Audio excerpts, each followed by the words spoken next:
नमस्कार दोस्तों। आप लोगों की बहुत जिज्ञासा है अध्यात्म में, लेकिन ध्यान में उतनी जिज्ञासा नहीं है, मुझे नहीं दिखाई पड़ती। पिछले दिनों एक पोस्ट किया था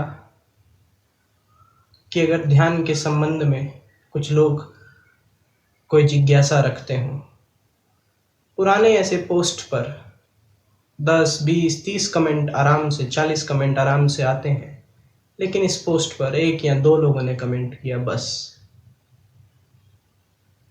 शायद मुझे लगता है हम लोग ध्यान की ज़रूरत, जिसको मैं ध्यान कह रहा हूँ, उसकी ज़रूरत, उसका महत्व नहीं समझते हैं। ध्यान के विषय में एक वीडियो बनाया है, आप उसको देखें और फिर इस वीडियो को देखें। अगर आपने वो नहीं देखा है तो पहले वो वीडियो देखें। मैं कह रहा था कि हम नहीं समझते शायद कि कितना महत्वपूर्ण है खुद के विचारों के प्रति जागना, जिसको मैं ध्यान कहता हूँ। अगर जीवन में कुछ भी करने जैसा है तो वो है ये जागरण। लेकिन लोग तरह तरह के तर्क देते हैं कि इस ध्यान से क्या होगा, इतनी गरीबी है, भुखमरी है, हिंसा है। अब जिसको ध्यान नहीं करना क्योंकि उसके पल्ले नहीं पड़ता, तो वो तरह तरह की बात कहता है। गरीबी क्यों है दुनिया में? क्या पृथ्वी पर ऐसा है कि संसाधन कम है और लोग ज़्यादा हैं? क्या अभी पृथ्वी इतने लोगों का भार नहीं ढो सकती इसलिए गरीबी है? कि क्या ऐसा है खाने को कम है और मुंह ज़्यादा है इसलिए गरीबी है? नहीं, ऐसा नहीं है। इस पृथ्वी पर अभी इतने संसाधन हैं कि हर व्यक्ति एक आरामदायक जीवन बिता सके, पेट भर खा सके, रहने की सम्मानजनक जगह उसके पास हो। फिर भी इतनी गरीबी क्यों है? आपने कभी गौर किया? क्योंकि हम लोग बटे हुए हैं, हम लोग विभाजित हैं देशों में, धर्मों में, हम लोग विभाजित हैं अन्य कई प्रकार से, जातियों में। और ये विभाजन ही है जो दुश्मनी पैदा करते हैं, और एक दुश्मन दूसरे दुश्मन की सहायता नहीं करना चाहता। और ये विभाजन ही है जिनकी वजह से अब तक पृथ्वी पर गरीबी है। क्योंकि एक अमीर देश दूसरे देश की सहायता नहीं करना चाहता जो गरीब है। ऐसे ऐसे लोग हैं पृथ्वी पर जिनके पास लाखों करोड़ों डॉलर हैं। उनके पास इतना पैसा है कि अगर खर्च भी करने लगे तो नहीं कर पाएंगे, सोच भी नहीं पाएंगे इतना पैसा कहाँ खर्चें, क्या खरीदें। लेकिन एक ऐसी व्यवस्था नहीं है जहां एक इंसान दूसरे इंसान के बीच का भेद ना हो। इतना प्रेम अब तक नहीं है पृथ्वी पर, इस कारण गरीबी है।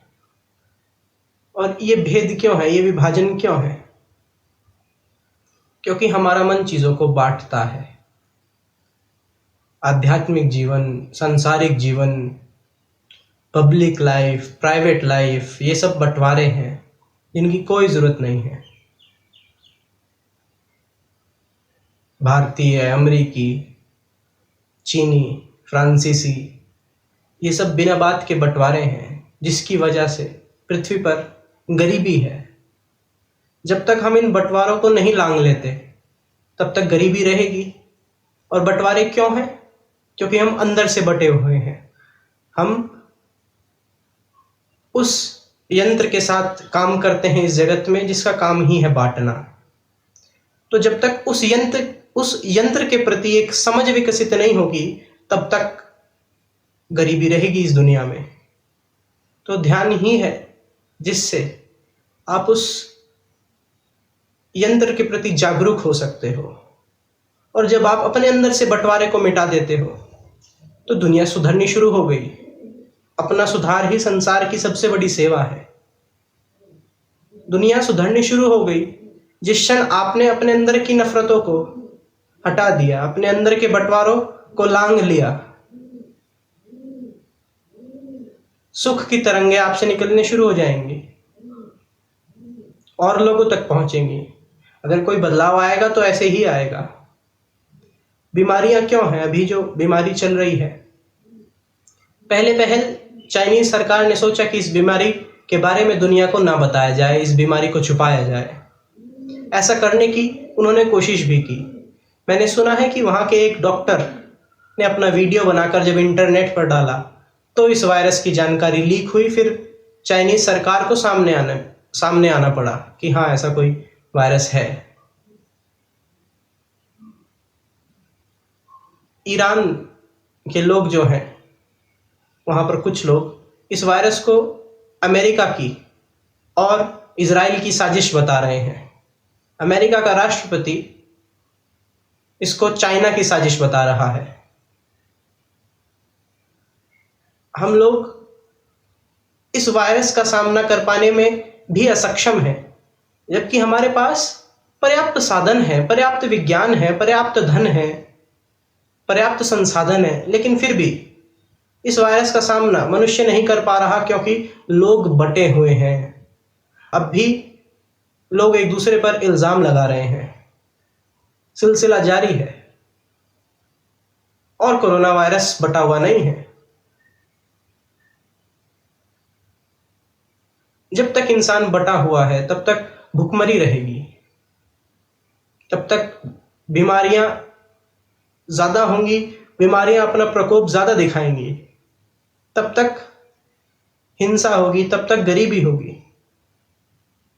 और इन सब चीजों का बीज मनुष्य के मन में है, तो सिर्फ ध्यान ही इन सब चीजों का समाधान है।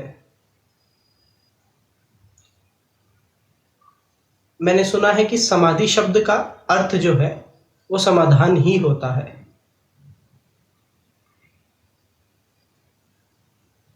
हिंसा, कंपटीशन, दुख क्यों है दुनिया में? कोई इंसान, मुझे नहीं लगता कि आपको जबरदस्ती दुख देना चाहता है। हम सब अपनी खुशी को बाहर कहीं इस दुनिया में खोज रहे हैं। अब कुर्सी एक है, उस पर 2 लोग अगर बैठना चाहेंगे तो हिंसा होगी, कंपटीशन होगा और एक ही को वो कुर्सी मिलेगी।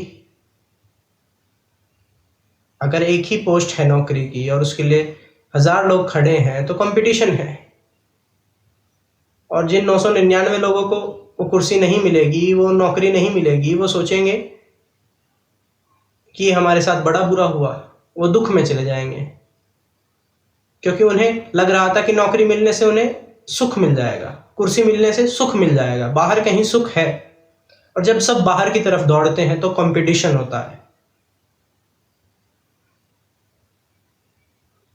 ये भ्रम है कि बाहर कहीं सुख है और इसको मिटाता है ध्यान। और जब आप अंदर आनंद के फूल खिला लेते हो तब बाहर की दौड़ नहीं होती, तो आप किसी कंपटीशन का हिस्सा नहीं रह जाते। यानी कि तब आप संसार के दुख को और बढ़ा नहीं रहे होते हो, बल्कि कम कर रहे होते हो। आप कोशिश नहीं करते कम करने की, स्वभावतः ऐसा होता है फिर, क्योंकि आप किसी हिंसा का हिस्सा नहीं होते। आप फिर आनंद की तरंगे समाज में, संसार में फैलाते हो। ये बहुत महत्वपूर्ण है जानना कि हमारे सुख और दुख के जिम्मेदार हम ही हैं। जैसे कोई व्यक्ति नशा करे तो नशे में उसको क्षणिक सुख क्यों लगता है? कई ऐसे व्यक्ति हैं, एक ही परिस्थिति में एक सुखी रहता है और दूसरा दुखी। ऐसा क्यों? क्योंकि सुख और दुख हमारे अंदर है, हम उसके जिम्मेदार हैं। वो बटन कहीं हमारे अंदर है, और अगर हम उस बटन को खोज लें कि जिसको दबाया और सुख और आनंद, तो फिर इतनी हिंसा, इतनी भुखमरी, इतनी बीमारियां नहीं होंगी समाज में। लेकिन शायद हमारी दृष्टि इस पर नहीं पड़ती कि हमारे सारे सुख और दुख के लिए हम ही जिम्मेदार हैं, बल्कि हम तो फिर जिम्मेदारी बाहर किसी पर खोजते हैं। तो मैं कह रहा था कि यह बहुत ज़रूरी है, हम इस शरीर और मन के प्रति जागें। इस दुनिया में जितनी समस्याएं हैं उन सब का समाधान यही है, क्योंकि समस्याएं बाहर कहीं नहीं है, समस्याएं पैदा करता है हमारा मन। और इस मन को लांग लेने पे कोई समस्या नहीं अंदर होगी। और जब अंदर, इंसान के अंदर, उसके मन में, उसके शरीर में कोई समस्या नहीं होगी, तो बाहर कहीं कोई समस्या नहीं होगी। विज्ञान यूनान के दार्शनिकों की देन है, उन्होंने ही वो बीज बोए थे, क्योंकि उन्होंने देखा था कि आसमान के तारे और ग्रह एक क्रम से चल रहे हैं। जीवन का एक क्रम है, एक ऑर्डर है, एक व्यवस्था है। और उस ऑर्डर को, उस व्यवस्था को गणित के, मैथ्स के माध्यम से बताया जा सकता है, लिखा जा सकता है। पाइथागोरस तो गणित को ही भगवान मानता था।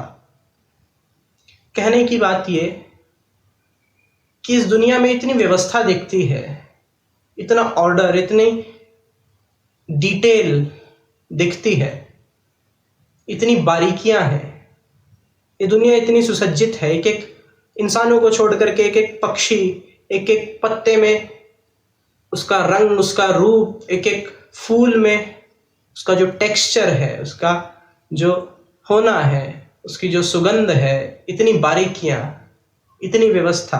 हम कल्पना करते हैं किसी ईश्वर की कि ये सब चीजें अपने आप तो होंगी ही नहीं, जरूर कोई ना कोई ईश्वर तो होगा ये सब पैदा करने वाला।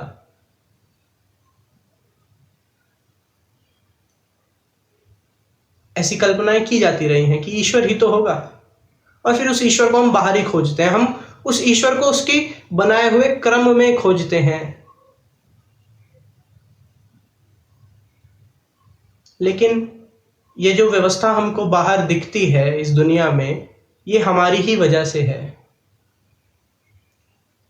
हमारे पास जो इंद्रियां हैं वो हमको एक तरह की व्यवस्था इस संसार की दिखा रही हैं। अगर एक इंद्री भी कम या ज्यादा हो जाए तो संसार का क्रम, संसार की व्यवस्था आपको दूसरी तरह की दिखेगी। ऐसे प्रयोग किए गए हैं कि अगर आपको ऐसा चश्मा पहना दिया जाए कि जिसमें आपको तस्वीरें उल्टी दिखती हों पूरी दुनिया की, तो आपका दिमाग कुछ समय बाद उन तस्वीरों को ऐसे एडजस्ट कर लेगा कि वापस सीधी दिखाने लगेगा। यानी बाहर जो क्रम दिख रहा है आपको, वो आपके मन और आपकी इंद्रियों की वजह से है। एक भी इंद्रिय आपकी कम हो जाए या ज्यादा हो जाए तो वो क्रम बदल जाएगा। यानी अगर बाहर इतनी बारीकियां, इतना क्रम है, उसका रहस्य आपके भीतर है, तो महत्वपूर्ण है अपने अंदर झांकना। अगर कहीं ईश्वर है, संसार को कोई क्रम, कोई ऑर्डर, कोई व्यवस्था देने वाला, तो वो आपके भीतर है। सुख और दुख आपकी मनोस्थिति पर निर्भर करता है। तो बहुत ज्यादा महत्वपूर्ण है कि आप अपने अंदर झांकें। यथा दृष्टि तथा सृष्टि, शायद यजुर्वेद में कहा गया है, यथा पिंडे तथा ब्रह्मांडे, जैसा ये पिंड है ऐसा ही ब्रह्मांड है। और अगर ब्रह्मांड के रहस्य का पता लगाना है तो अपने अंदर झांकना ज्यादा जरूरी है। लेकिन विज्ञान की दृष्टि बाहर की तरफ है। मैं इस बात पर आज जोर देना चाहता हूं कि ध्यान में उतरिए, अपने भीतर उतरिए। और इसी को लेकर मैं आगे और भी चीजें कहने वाला हूं, और यही कहना मकसद है। अन्य किसी भी प्रकार का कोई भ्रम अगर आपको लगता हो कि और किसी प्रकार की वीडियो या और कुछ कृष्णमूर्ति से संबंधित या ओशो से या ऐसा कुछ मैं डालूं, तो मुझे माफ करिएगा। इस समय की मांग, हर समय की मांग ध्यान है। विचारों के प्रति जागना है ध्यान। एक कहानी मैंने पहले भी कही है। एक 8-10 साल का बच्चा ढोल लेकर के आया और ढोल पीटने लगा। माँ बाप जिससे तंग हो गए, पड़ोसी भी तंग हो गए। ढोल पीटता रहता, माँ बाप ने समझाया मत करो, लेकिन बच्चा समझता ही ना। तो माँ बाप उसको किसी गुरु के पास ले गए। गुरु ने उसको समझाया, देखो ये बहुत बुरा काम है, और अगर ये तुमने लगातार जारी रखा तो ईश्वर नाराज हो जाएगा और दंड देगा। उस बच्चे को थोड़ी बात समझ में आई, थोड़ा डर था, लेकिन जाते जाते घर तक वो डर सारा निकल गया और बच्चा दोबारा ढोल बजाने लगा। माँ बाप फिर परेशान हुए, उसको किसी दूसरे गुरु के पास ले गए। अलग अलग धर्मों के अलग अलग गुरुओं के पास, अलग अलग गुरुओं ने कहा हमारी धार्मिक किताबें पढ़ो। बच्चा थोड़ी देर किताबों में उलझता, फिर वो ढोल बजाने लगता। एक गुरु ने तो हद ही कर दी, माँ बाप को कहा कि आप कानों में रुई डाल लो, आप बुरा मत देखो, बुरा मत सुनो, बच्चे को ढोल बजाने दो। आखिर में माँ बाप को एक फकीर मिला। उस फकीर ने कहा, ठीक है, आप मुझे कुछ समय दें, मैं अपने तरीके से देखता हूँ इस समस्या का हल क्या है। फकीर एक और ढोल ले आया और बच्चे के साथ ढोल बजाने लगा। बच्चे को वो फकीर गुरु नहीं लगता, उसको अपना ही दोस्त लगता, दोनों साथ मिलकर के ढोल बजाते हैं। बल्कि फकीर ने बच्चे के मन में ढोल के प्रति और आकर्षण पैदा कर दिया, क्योंकि अब दोनों सुबह से शाम तक यही करते हैं। कुछ समय बाद फकीर ने उस बच्चे से कहा, ये ढोल जो इतनी आवाज करता है, जरूर इसके अंदर कुछ ना कुछ ऐसा होगा जो इससे भी ज्यादा खास है। इसके अंदर इस बात का रहस्य होगा कि ये आवाज कहाँ से आती है, जरा झांक करके देखो। तो बच्चे को भी ये बात जची। फकीर ने हथौड़ा छेनी लाकर बच्चे को दी। बच्चे ने ढोल को फाड़ा तो अंदर कुछ भी नहीं था। ये देख करके बच्चे का आकर्षण उस ढोल से खत्म हो गया कि अंदर कुछ भी नहीं है। ये ढोल एक सिंबल है, एक प्रतीक है आपकी वासनाओं का, क्रोध का। जब तक आप इसमें झांकोगे नहीं, इसके प्रति जागोगे नहीं, और ये नहीं देखोगे कि ये क्रोध और वासनाएं खाली हैं, खोखली हैं, सिर्फ शोर करती हैं, तब तक इनसे आजाद आप नहीं होगे। महत्वपूर्ण है बहुत ज्यादा अपने अंदर झांक करके देखना। ध्यान है अपने विचारों के प्रति जागना। दूसरी तरह से इसको कहा जाए तो ध्यान है लगातार सीखते रहना।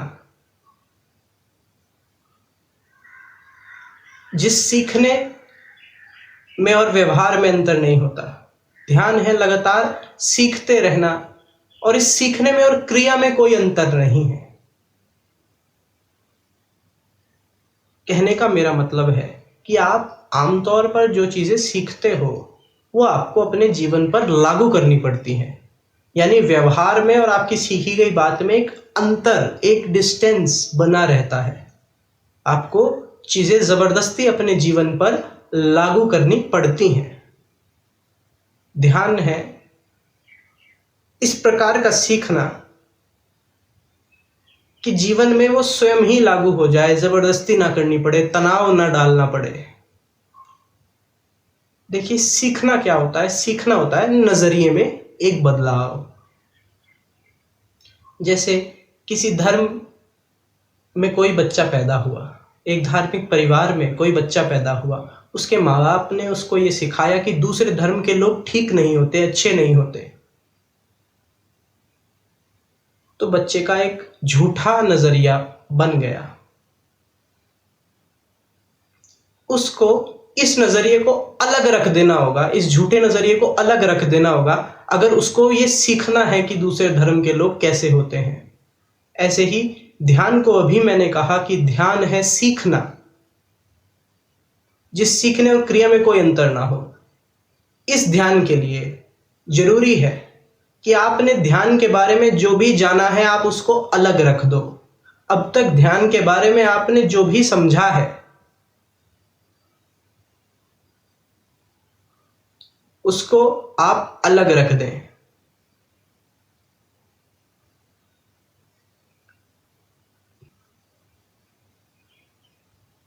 अगर वो बच्चा अपने इस निष्कर्ष को अलग ना रखता कि दूसरे धर्म के लोग खराब होते हैं तो कभी वो जान ही ना पाता। इस निष्कर्ष को अलग रखकर ही वो जान पाया, समझ पाया, दूसरे धर्म के लोगों से मिल पाया। पहले तो जब आप कोई निष्कर्ष बना लेते हो, आपके उस निष्कर्ष में जो झूठा होता है, क्योंकि वो और किसी द्वारा दिया गया होता है आपको, और आपकी क्रिया में एक अंतर होता है, तो आपको वो निष्कर्ष जबरदस्ती लागू करना पड़ता है। अगर व्यक्तियों को कह दिया जाए कि आसमान में कोई ईश्वर है और ये निष्कर्ष उनका धर्म उनको दे दे, तो अपने सामान्य जीवन पर इस निष्कर्ष को उन्हें जबरदस्ती लागू करना पड़ेगा, क्योंकि आसमान में देखेंगे, दिखेगा कुछ है नहीं। और किसी दूसरे व्यक्ति से अगर मिले और दूसरे व्यक्ति ने हल्की बात कह दी तो वो उनको चुभेगी कि नहीं, कोई ईश्वर नहीं है। दूसरे ने किसी ने कह दिया, तर्क दे दिया, वो बात उनको चुभेगी। तो उनके सीखे गए में और उनकी क्रिया में अंतर है और उनको जबरदस्ती जो सीखा है वो लागू करना पड़ रहा है। एक दूसरा उदाहरण देता हूं, इससे ये बात बहुत आसान हो जाएगी।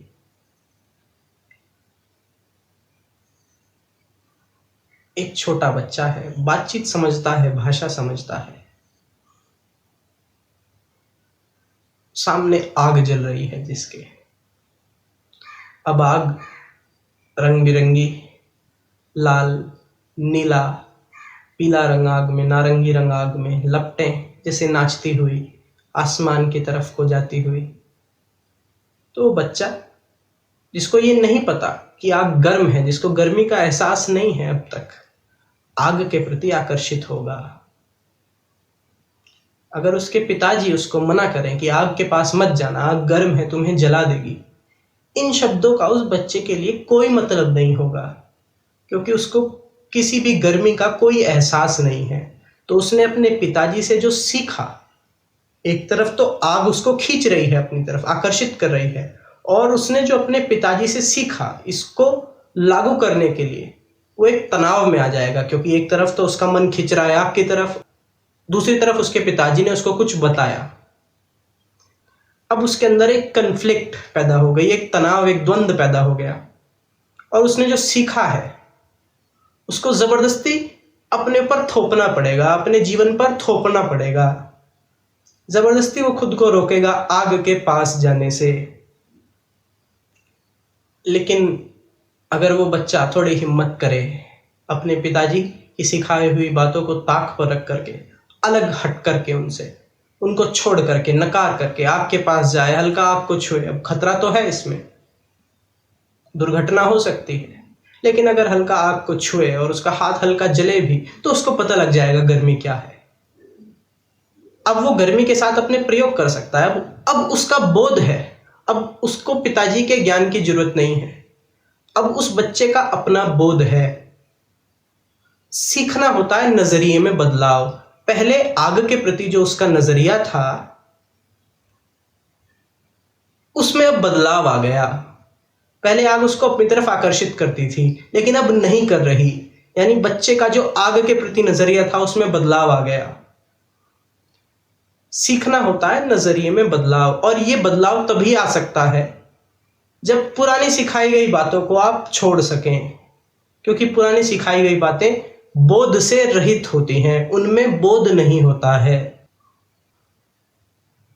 जैसे कोई आपको ध्यान के बारे में कुछ बताए,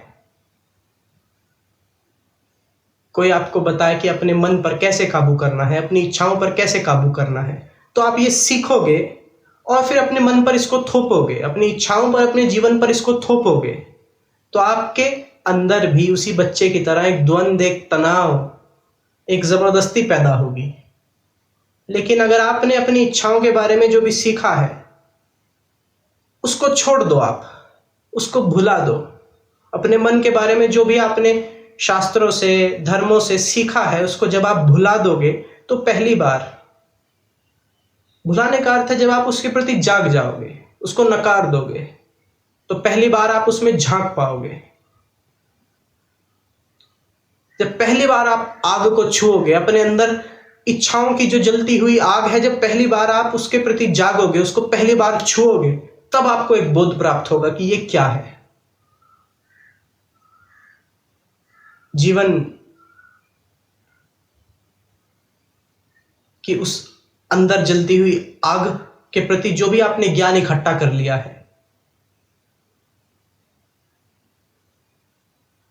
जब आप उसके प्रति जागोगे तो पहली बार आप उसमें झांकोगे तो जीवन के प्रति तब आपका नजरिया बदलेगा। लेकिन जैसे आग को हमने छुआ, हमें पता लगा कि आग गर्म है, तो हमारा जीवन भर इस ज्ञान से काम चल जाएगा। लेकिन जीवन इतना सरल नहीं है, जीवन हर क्षण बदलता है। आग तो गर्म ही रहेगी उम्र भर, कभी ठंडी नहीं होगी। कोई भी आग की लपट कभी ठंडी महसूस नहीं होगी। लेकिन वो जो जीवन के प्रति सीखना है, जाग करके अपनी इच्छाओं, अपनी वासनाओं के प्रति, वो जीवन के प्रति जो सीखना है, वो पूरे उम्र भर चलता रहेगा। ये भ्रम अक्सर लोगों को हो गया है कि मोक्ष कोई घटना है कि एक बार हो गया बस खत्म, अब मोक्ष पा लिया, अब कभी नीचे नहीं गिर सकते। ध्यान एक बने रहने की अवस्था है, लगातार वो धारा सीखने की लगातार चलती रहेगी उम्र भर। लगातार वो जागरण बना रहना चाहिए, और जब वो जागरण होगा तब उस जागरण से एक नजरिया मिलेगा जीवन के प्रति। और वो नजरिया ऐसा नहीं होगा कि एक बार मिल गया, वो नजरिया हर क्षण होगा, क्योंकि हर क्षण जागरण होगा।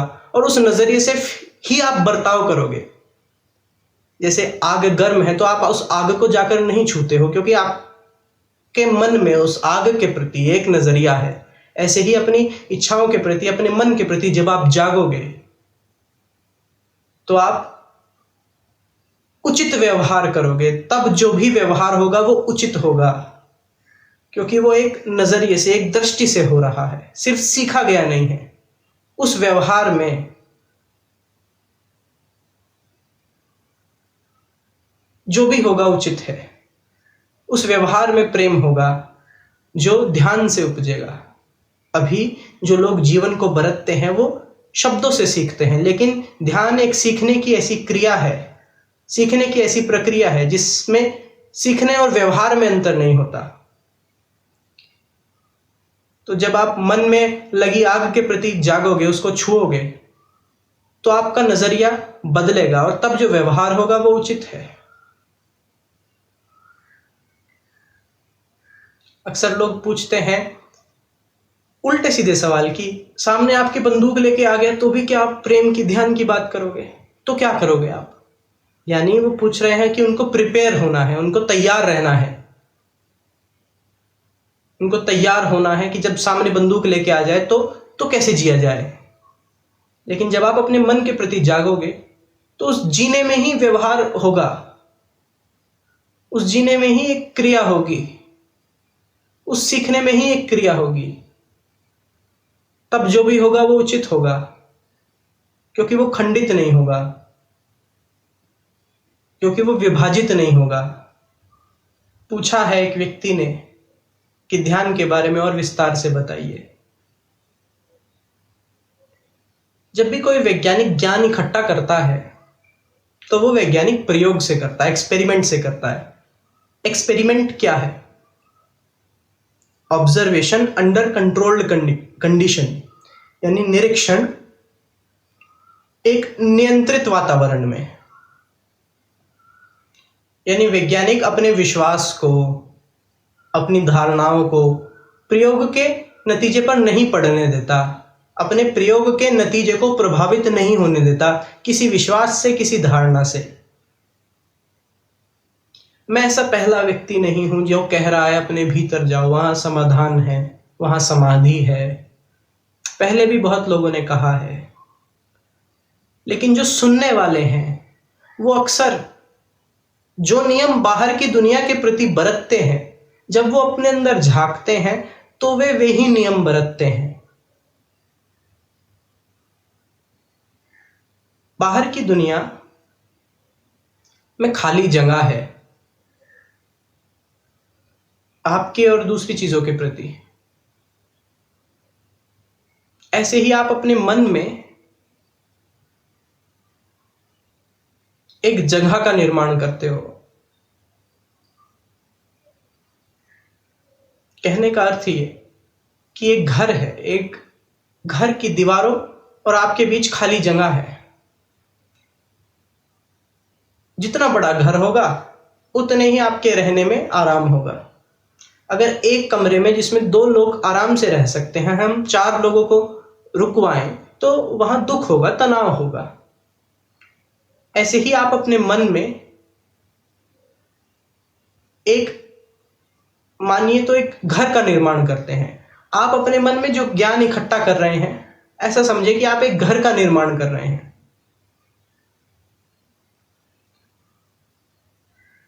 आप दीवारें बना रहे हैं, यानी ध्यान के बारे में आपने किसी से सुना तो ज्ञान इकट्ठा हुआ आपके मन में, अब आप दीवार बना रहे हैं। एक ध्यान के बारे में आपको सुन करके जो आपने दीवार बनाई वही आपके लिए बाधा हो जाएगी। ध्यान के बारे में आपने सुना, आपने एक लक्ष्य बनाया और उस लक्ष्य के बीच और आपके बीच स्पेस है, खाली जगह है। एक तो इस दुनिया में स्पेस है, जितना ज्यादा स्पेस होता है उतने ही हम आराम से रह पाते हैं। ऐसे ही आप अपने मन में जो जानकारी इकट्ठा करते हो उससे मन में अपने आसपास दीवारें खड़ी करते हो, और जितना ज्ञान को इकट्ठा कर लेता है उतना बड़ा उसके मन का घर हो जाता है, क्योंकि उतने ही उसकी दीवारें बड़ी बड़ी हैं, दूर दूर हैं। उतना ही उसको लगने लगता है कि मैंने अपने मन में ज्यादा बड़े ज्ञान के घर का निर्माण कर लिया। लेकिन कितना भी ज्ञान हो सीमित है। बाहर की दुनिया में आप यहां से चांद को भी देख रहे हो तो भी दूरी सीमित है, भले ही हजारों किलोमीटर हो लेकिन तो भी दूरी सीमित है। ऐसे ही मानसिक जगत में जब आप ध्यान के प्रति किसी ज्ञान से भरते हो, नॉलेज से भरते हो, तो आप अपने आसपास एक स्पेस क्रिएट करते हो।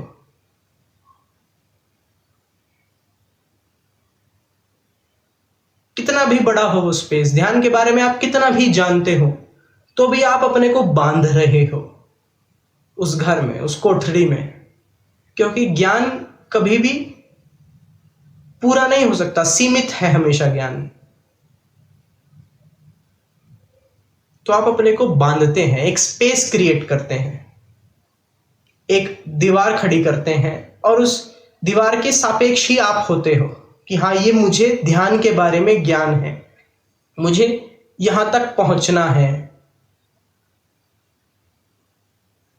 जैसे ही स्पेस का फैक्टर, खाली जगह का फैक्टर आता है मन में, वहां शुरू हो जाता है मेजरमेंट, नाप। आप नापने लगते हो कि ध्यान में मैं कहां पहुंचा हूं। ये चीजें नहीं होनी चाहिए, इनके प्रति आप जाग सको इसलिए मैं आपको बता रहा हूं। पहली तो चीज मैंने आपसे कही कि जब आपको ध्यान के बारे में कोई भी ज्ञान होता है तो आप अपने मन में उस ज्ञान से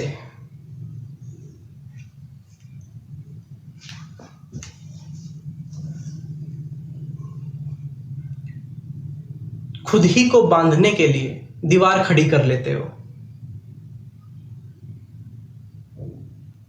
फिर यहां से शुरू होता है मेजरमेंट का खेल, नाप का खेल।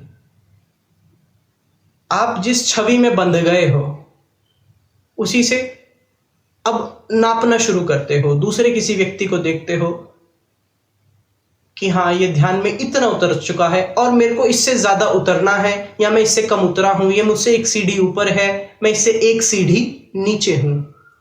आपने ध्यान के बारे में सुना कि ध्यान में यहां पर तीसरी आंख पे कोई प्रकाश दिखता है, तो अब एक दीवार निर्मित कर लिया, आपने खुद को बांध लिया। वो पूरा ब्रह्मांड जो आपका हो सकता था, वो समुद्र से भी ज्यादा गहराई और आकाश से भी ज्यादा ऊंचाई जो आपकी हो सकती थी, वो अब नहीं होगी, क्योंकि आपने खुद को बांध लिया दीवार में कि आंख में कोई यहां प्रकाश दिखेगा, आंखों के बीच। जब ये स्पेस अंदर खड़ा होता है तो मेजरमेंट, नाप शुरू हो जाता है कि हाँ, मुझे हल्की दिखनी शुरू हुई, किसी को साफ साफ दिख रही है। ये सब मन का खेल है, इसका ध्यान से कोई संबंध नहीं है। लेकिन बाहर की दुनिया में आप जैसा बरतते हो, अंदर की दुनिया में भी आप ऐसा ही बरतने लगते हो। बाहर स्पेस है, आप अपने को बांधते हो घरों में। ऐसे ही मन में आप खुद को बांधते हो ज्ञान की दीवारों में। और स्पेस के होने से फिर मेजरमेंट आ गया, आप खुद को नापने लगे, और नापने में फिर वही कंपटीशन, वही हिंसा जो बाहर था, वही जब आपको कहा गया खुद के भीतर झांको, वही तब होने लगी। मेजरमेंट के आने से, नाप के आने से समय आ गया।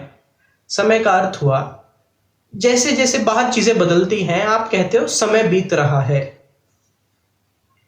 चीजों के बदलने से आपको समय का पता चलता है बाहर। ऐसे ही आपके अंदर जब विचार चलते हैं तो आपको पता चलता है कि समय बीत रहा है।